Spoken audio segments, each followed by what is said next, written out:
Beneath a verdant rainforest canopy, there's a hidden world, a bug's world. In truth, it's more like a collection of warlike nations, each ready to defend its territory against any invader. What happens when a deadly tree scorpion invades a green ant kingdom? It's a call to arms, to defend the empire.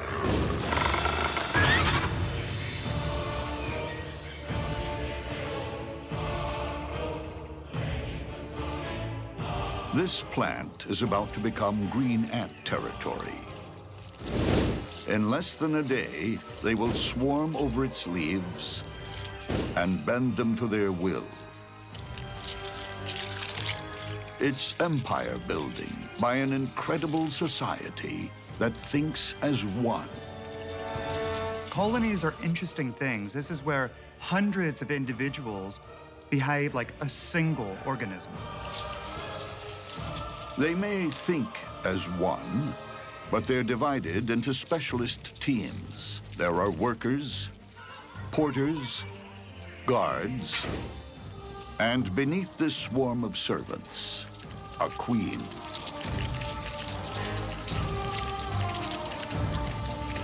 In an ant colony, the queen is by far the most valuable thing. She sits there day in, day out, pumping out hundreds of eggs. Construction on the Queen's castle is underway. It's an ambitious undertaking, but every green ant is a born engineer with equipment to match. Up front, its mandibles are like a hydraulic press, lined with razor teeth. On a human scale, they could lift a 7-ton truck. In the ants' world, they can slice off a limb or hold up a roof. Imagine us being able to lift something hundreds of times our body weight using just our mouth. With their jaws and legs, ants become heavy machinery, pulling massive leaves into a cocoon. For adhesive, they use silk spun from larvae, carried around like living bags of glue. But this Army Corps of Engineers isn't just building a new kingdom, they're defending it. For other bugs, it's become a no-go zone. Any breach is met with overwhelming force. The strength of green ants is in numbers. While some of them will pin the prey down, others will come by and bite it over and over and over again until it's defeated.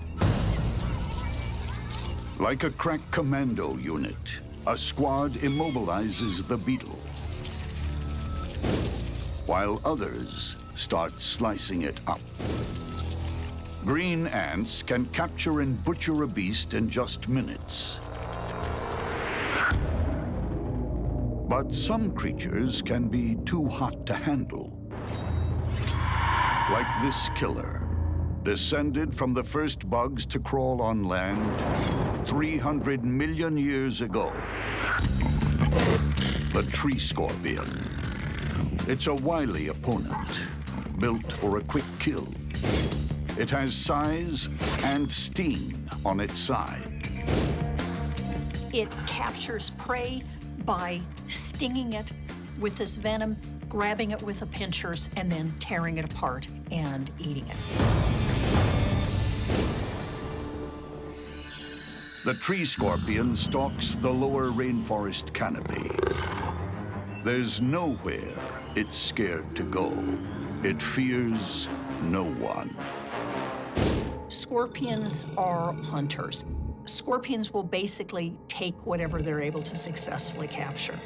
Insects, other scorpions, they'll attack a wide range of different animals. insects, spiders, but also one of the things that's most notable about scorpions is that scorpions are major predators on other scorpions. In fact, scorpions may be the most important predator on other scorpions.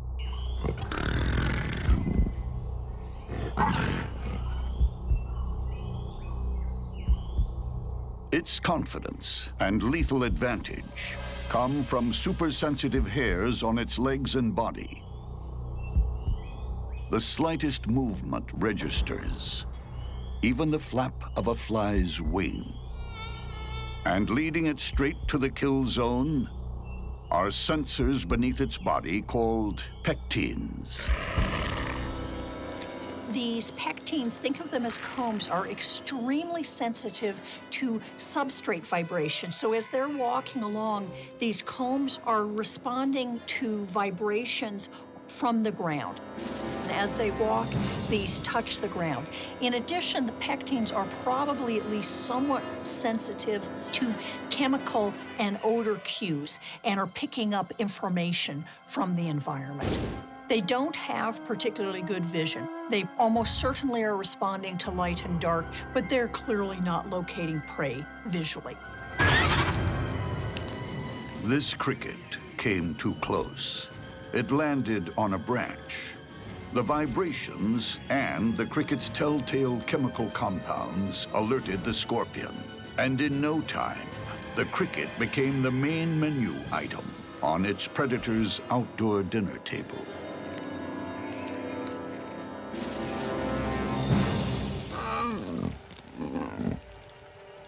The tree scorpion has bizarre table manners. Its mouth has claws.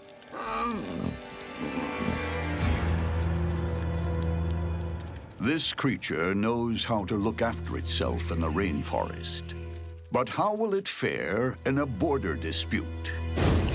Nearby, the ant empire is expanding overnight. The tree scorpion's territory is under threat. And any dispute will quickly turn into all-out war. When a green ant colony attacks a much larger animal, anything that can be bitten will be bitten.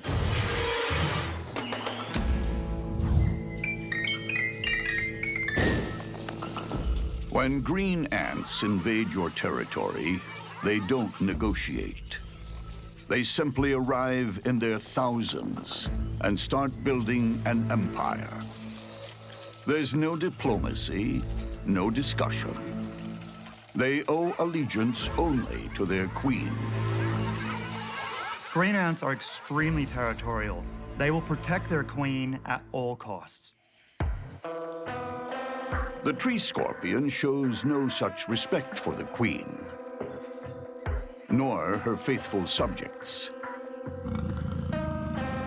It's been spotted by a lone scout.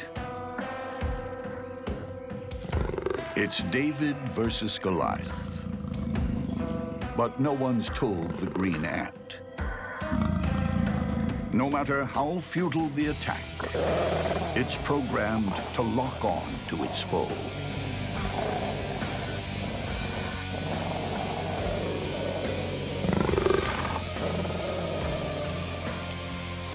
The scout is easily dispatched, but it has sent out a chemical distress signal.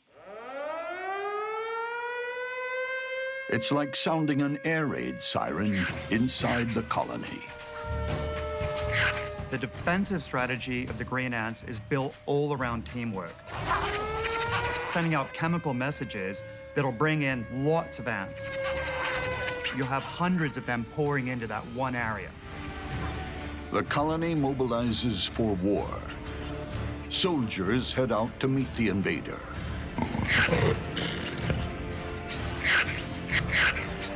The tree scorpion tries to beat a retreat, but it's surrounded. This is where the real fight begins. Once the green ants start operating as a team, their effectiveness takes an exponential leap. It's a case of 1 + 1 = 3. Ant numbers swell quickly. Each attaches itself. trying to outmaneuver the giant intruder. Sensing an advantage, the ants deploy their weapon of mass destruction, a cloud of formic acid. Sprayed from each ant's abdomen, the cloud is like pouring molten lava on the scorpion's wounds.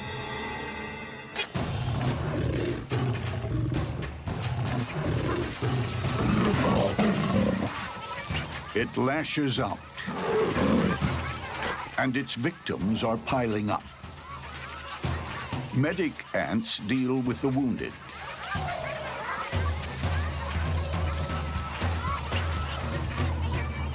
But more soldiers swarm in to replace the dead and dying. The onslaught overcomes the scorpion's last defenses. The ants are able to hold on to different parts of the scorpion, so it isn't able to sting. There's a limit to how many it's able to grab with its pinchers. The scorpion is pinned, helpless. The ants then set about dismembering their victim, chewing through its joints. They start carrying away the ultimate trophy of war, the scorpion's stinger. There's nothing their victim can do. Once it loses its sting, its fight is over.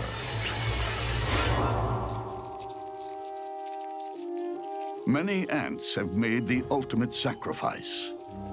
That's how the colony works.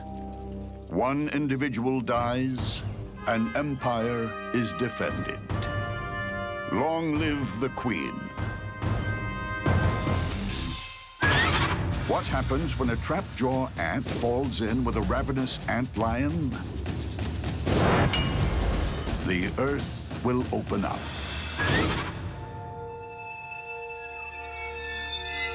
For some creatures, a sandy environment is a problem to be avoided. But for one strange bug, it's the perfect place to set a trap. They're relatively small animals with huge sickle-shaped jaws, and they're really, really good predators. The antlion loves the sand. Better still, it loves moving sand. It's king of terraforming.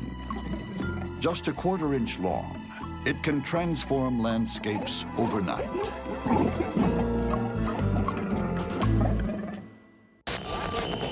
The antlion is often called a doodle bug. It's actually the larval form of a flying insect called a lacewing. But before it heads for the skies, it's stuck on the ground with a lot of earth-moving to do. Burrowing in backwards, the antlion creates a pit by flicking up sand from a central hole. What they're doing is they're gradually digging a cone-shaped pit. Not without reason have they been referred to as devils in the dust. They walk in circles backwards.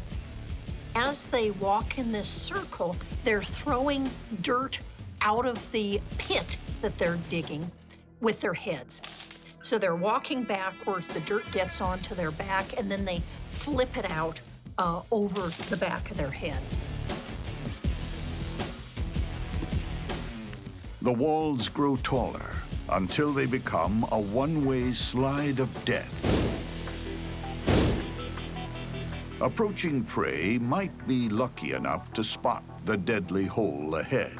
What they won't see is the antlion, hidden underneath a thin layer of sand below.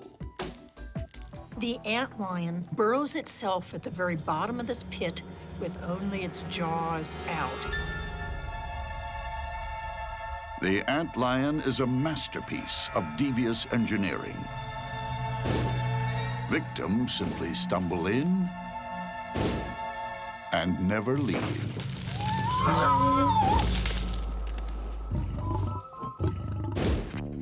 Not far from the antlion sand trap, another predator is on the hunt. A street fighter with a spring-loaded weapon. A trapjaw ant. Trapjaws have lean bodies with muscular shapes, huge heads, huge eyes, and these massive mandibles that snap shut like a bear trap. Its spring-loaded jaws lock open at 180 degrees, like a crossbow. Then, on contact, they slam shut. These jaws are the speeding bullet of the natural world. They are literally the fastest moving body part of any animal. They snap shut at 145 miles an hour. And there's more. A venom-packed sting on its abdomen. Trapjaws will use their sting or their mandibles first, depending on which type of prey they're trying to capture. A trapjaw isn't intimidated by size either. When it's out on the prowl, it'll take on anything. Even a spider bigger than itself. When the trapjaw's mandibles snap shut, they give off a sound so loud it can actually stun the ant's prey. And those jaws aren't just for slicing prey into bite-sized pieces. They lock on when a victim has to be dragged back to the colony. They're like a spring-loaded vice. Super strong and super fast. Trapjaw's greatest hope for escape is to snap its jaws shut while pushing them against the ground, which would propel it up into the air. But does having the world's fastest jaws guarantee survival? And is a sand trap a certain killer? I think the antlion takes down the ant. This bizarre pattern of pits in the sand is the work of the humble antlion. But there's nothing haphazard here. Each hole is perfectly designed to bury passing prey alive. Today, some trapjaw ants are on the hunt. They can slam shut their jaws faster than any other creature on Earth, but they still need to watch where they walk. There are death traps everywhere. Antlion pits, part sinkhole and part quicksand. They bury bugs alive. As the ant walks in to the edge of the pit, it's just so steep that they can't maintain their balance at the edge. When the ant tries to escape, the antlion showers sand from below. The antlion flips soil up and helps cause a small avalanche that helps carry the ant into the center of the pit. The ant runs for its life.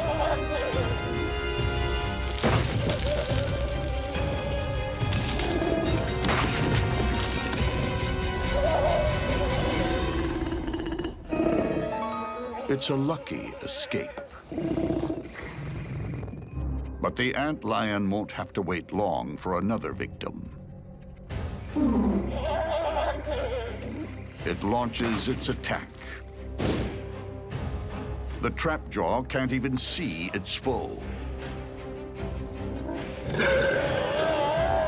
Under the sand, the antlion has locked on, pulling its victim down. Those huge trap jaws are useless.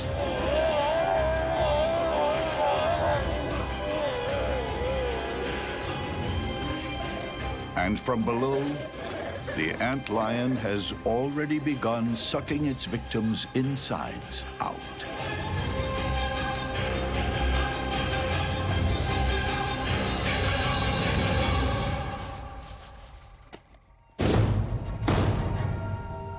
the trap jaw disappears without trace.